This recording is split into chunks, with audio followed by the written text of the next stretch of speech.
All right, let's get right into it. We've all heard people say that for love, distance is just a number. But what happens when that number is almost 4,000 kilometers? In this explainer, we're going to break down a story that puts that exact idea to the ultimate test, and we'll see what it really takes to survive that kind of separation.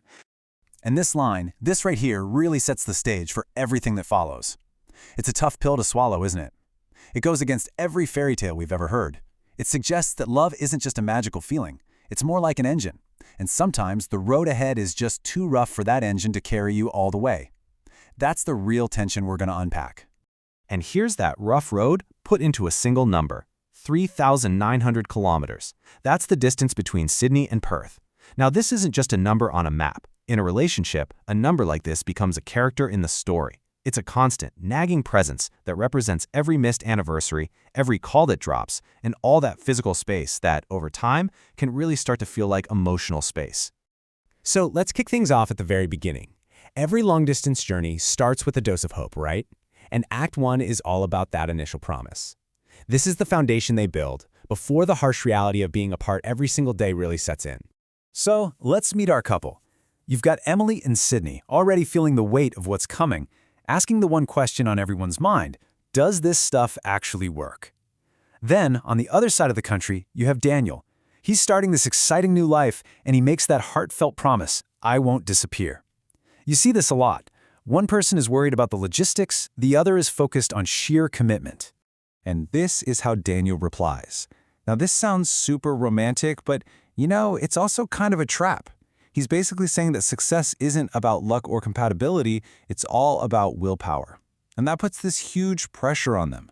It implies that if things start to fall apart, it's not because distance is incredibly hard, it's because someone isn't trying hard enough. All right, let's move into Act 2, because this is where those promises get tested. Cracks on the screen is that phase where all the hopeful talk meets the daily, monotonous grind of being apart. This is the real deal. So, in the beginning, what do? You try to make up for the distance with technology. You've got the late-night video calls, the constant "I miss you" texts, all of it. You're trying to overcompensate for the fact that you can't just be in the same room. They're fighting time zones. They're putting in the effort. But let's be honest, that level of intensity is really, really hard to maintain. And this timeline shows you exactly what happens. That initial burst of energy can only get you so far. By the third month, life starts to creep back in. A late reply isn't just a late reply anymore. When you can't see someone's face, your brain fills in the gaps, and it usually assumes the worst. By month 5, all those little gaps have turned into major misunderstandings. And this is where it gets really complicated, because they start living in two totally different realities.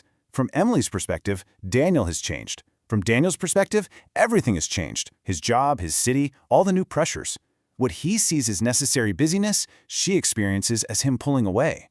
And the crazy part is, neither of them is wrong. They're just not on the same page anymore. Which brings us to Act 3, the breaking point. After all those little cracks, one big fight pushes them right over the edge. But what comes next isn't more yelling, it's something way more dangerous: silence. Because you see, fighting still means you're connected.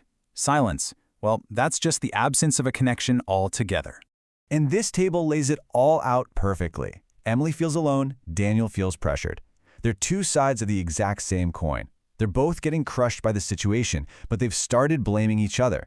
And hiding underneath all that anger is the one fear they both share but won't say out loud. Maybe this just isn't working.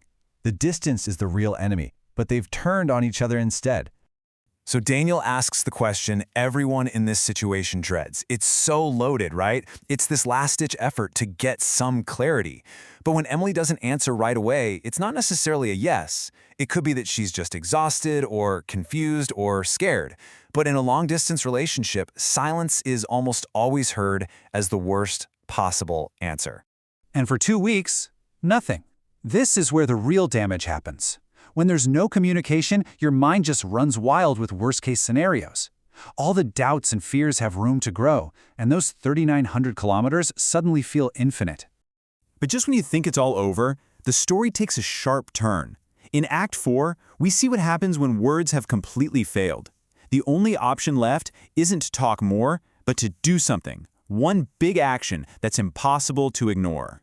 So it all starts with a surprise package. Inside is a diary, full of their shared memories. Photos, little notes, inside jokes. This is so smart. Because it's a physical object. It's Daniel's way of making the relationship feel real again, a way to fight back against the feeling that their love has just become pixels on a screen. And on that specific page, she finds this message. Now, this is way more than just an "I'm sorry." That phrase, "I'm still choosing you," is everything. It reframes their love, not as some passive feeling, but as an active choice he makes every single day. He's directly fighting that unspoken fear that this wasn't working. And just as she's processing his words, the doorbell rings. And it's him. He's actually there. He didn't just send his words. He literally turned himself into the message. He single-handedly closed that 3,900-kilometer gap that was tearing them apart. What Daniel did? That's the textbook definition of a grand gesture. And in a long-distance relationship, these things are incredibly powerful. Why? Because they cut through all the static and the misunderstandings. A flight across the country is a loud, clear, and very expensive signal that says you are worth all of this effort. So, that brings us to our final act. The grand gesture worked. It completely reset the emotional damage. But, and this is a big but, it solved the immediate crisis, not the long-term problem. The 3,900 kilometers didn't just disappear. So they come to this new, more mature understanding. When Emily says she wants real, not perfect, she's accepting that it's going to be a struggle. And Daniel's line, "Fight with me, not against me," is probably the most important breakthrough any long-distance couple can have. They finally realize who the real enemy is. It's the distance itself. And then, a twist. Just like that, an email arrives. A job offer. In Perth. Suddenly, the abstract problem of distance has a very concrete, but very life-altering potential solution. And the decision rests entirely on Emily's shoulders. And that's where we're left. It raises the one question that almost every long-distance couple has to face eventually. A grand gesture can save you from a crisis, but a permanent solution usually requires a permanent sacrifice from someone. So we're left wondering, not just about them, but about that tricky balance between love, career, and self that everyone in this situation has to figure out for themselves.